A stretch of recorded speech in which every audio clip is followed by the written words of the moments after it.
Hey everyone, welcome back to Corporate Decoder, the place where we decode the complex world of business and finance for you. Today we're diving deep into Novo Nordisk's annual report, and let me tell you, it is packed with some serious insights. Think blockbuster drugs, big financial moves, and even a touch of potential drama. Before we dive in, if you love getting straight answers from these massive filings, make sure you hit that subscribe button. And hey, if you are looking to chat more about these companies or other financial topics, join our Discord community. The link is in the description below. Alright, let's jump right into the heart of it. Novo Nordisk, a giant in diabetes and obesity care, has just released its filings for 2025, and it paints a picture of continued growth and strategic shifts.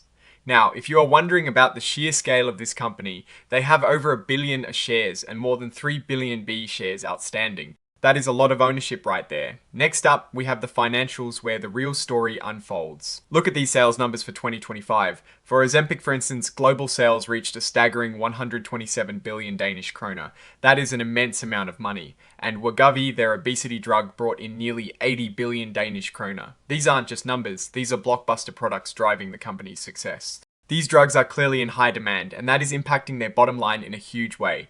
Now, it is not all smooth sailing. We're seeing some intense competition in both the US and international markets, especially in the GLP-1 space. Novo Nordisk admits they've lost some market share here, which is a critical point to watch. We also see specific segments like US managed care and Medicare experiencing growth.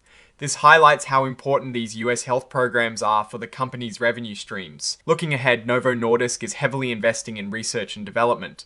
They have a robust pipeline with drugs like concizumab targeting hemophilia and insulin Ifidec, a once-weekly basal insulin, with its brand name Aweekly already approved. They're also pushing forward with higher doses of semaglutide for obesity and are even eyeing new indications for existing drugs, like cardiovascular treatments and MASH, a liver condition. This R&D effort shows their commitment to staying at the forefront of medical innovation. But with great innovation comes great risk. The filing dives deep into their risk factors. Cybersecurity is a major concern as their entire operation runs on its systems. A major breach could cripple their research, manufacturing, and sales.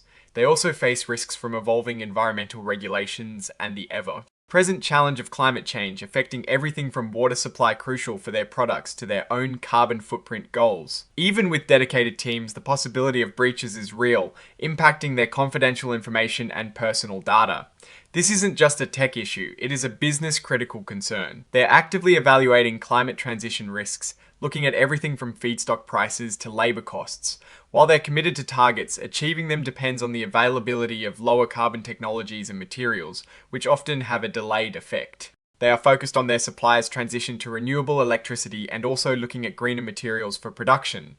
Water scarcity is another critical operational risk they're monitoring closely. Novo Nordisk A/S, a Danish public limited company, operates from its headquarters in Denmark. Its B shares are listed on Nasdaq Copenhagen, and its ADRs are traded on the New York Stock Exchange under the symbol NVO.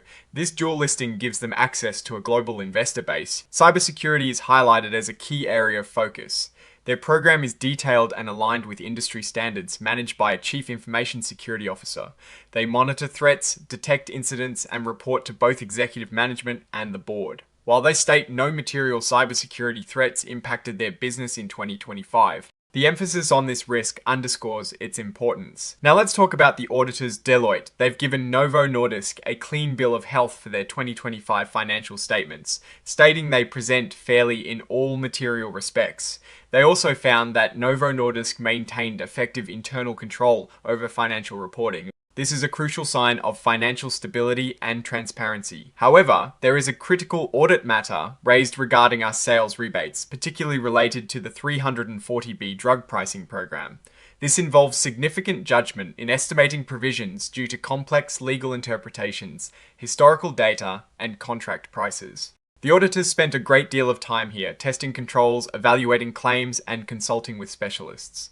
This area shows the complexity of navigating us healthcare regulations and their impact on financial reporting. When it comes to ownership, the Novo Nordisk Foundation through Novo Holdings AS remains the dominant force, holding a significant majority of the voting power. This structure ensures long-term stability and strategic alignment from a core stakeholder.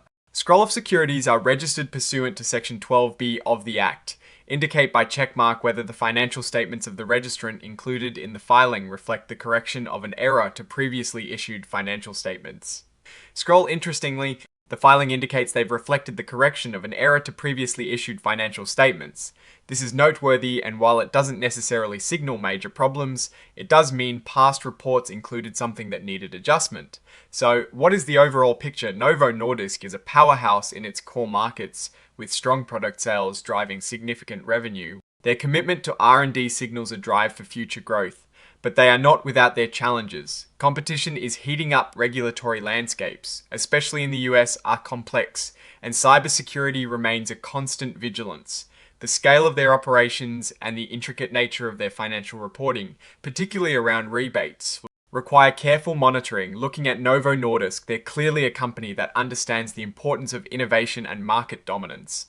Their financial strength is undeniable, driven by incredibly successful products.